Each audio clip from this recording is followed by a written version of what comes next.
महिला शिक्षिकाओं को सम्मानित करके उन्हें यह बताना चाहती हूँ कि आप शिक्षक जो हैं समाज के सर्वोच्च ताकत हैं। आपके हाथों में राष्ट्र का निर्माण पलता है।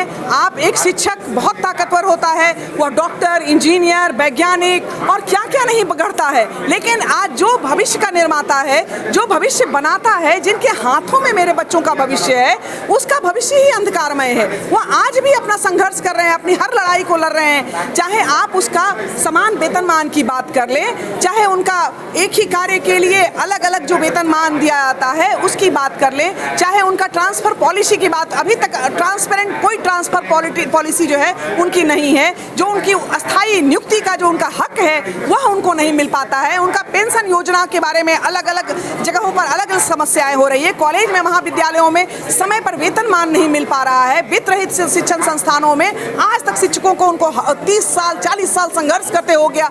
कितने शिक्षक रिटायर हो गए, कितने लोग परिवार बर्बाद हो गए, लेकिन उनको हक नहीं मिल पाया। उस हक की लड़ाई लड़ने की जरूरत है और वास्तव में लड़ने की जरूरत है। इसके लिए दोषी कौन है? दोषी यहाँ की सरकार, बिल्कुल सरकार है और शिक्षक प्रतिनिधि हैं जो शिक्षकों का आज तक प्रतिनिधित्व करते आए थे। 30 वर्षों से आपको समय दिया गया, 5 बार आपको MLC बनाकर भेजा गया एक व्यक्ति को, और 30 वर्षों में आप न्याय एक भी कार्य पूरा नहीं करवा पाए। यह दुर्भाग्य है इस बिहार का। इस सब पीछे जो है वजह क्या है?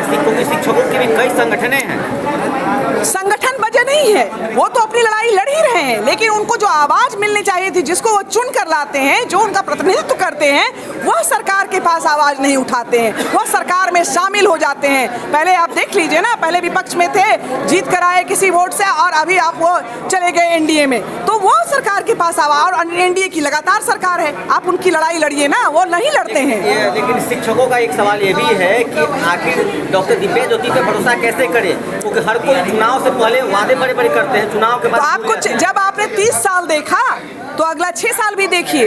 30 साल आपने चेक किया है ना, 5 टर्म बहुत बड़ा होता है। आदमी को एक नौकरी मिलता है और वो रिटायरमेंट तक पहुंच जाता है 30 साल में, लेकिन 30 साल में जब उस हक की लड़ाई अगर नहीं लड़ी गई तो एक बार डॉक्टर दिव्या ज्योति पर भी ट्रस्ट करके देख सकते हैं। आपकी आवाज को अगर हम नहीं उठा पाते हैं, हम सक्षम नहीं होंगे, तो आपका ये प्रजातंत्र है ना, डेमोक्रेसी है, आपको वोटिंग का राइट्स है, आप हमें हटा सकते हैं। आप अगली बार बिल्कुल हम आपसे अवार्ड जो आयोजित किए हैं, इस ग्लोबल आइकन अवार्ड के माध्यम से हम लोग जो शिक्षक और शिक्षिकाओं को सम्मानित करने का काम रखे हैं। तो आज 1 बजे से लेकर के संध्या 6 बजे तक पटना जिला के दानापुर अनुमंडल और पटना सदर अनुमंडल के लगभग हजारों शिक्षकों को इसमें सम्मानित किया जाना है, जो प्रक्रिया 2-4 मिनट में प्रारंभ होगी।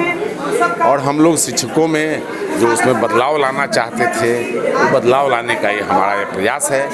ये हम पहले पटना में किए, 8 मार्च को हम लोग इसका पटना में किए थे कार्यक्रम, इसके बाद हम लोग नालंदा में किए, इसके बाद नवादा में किए, फिर ये चौथा हमारा कार्यक्रम है जो अब हम लोग अनुमंडल स्तर पर इस कार्यक्रम को कर रहे हैं। इसके बाद हम लोग प्रखंड स्तर पर भी इस कार्यक्रम को करेंगे और अधिक से अधिक जो शिक्षक हैं उनको हम लोग जो बेहतर कार्य कर रहे हैं, बेहतर सेवा दे रहे हैं, उनको हम लोग इसके साथ सम्मान समारोह में जोड़ेंगे।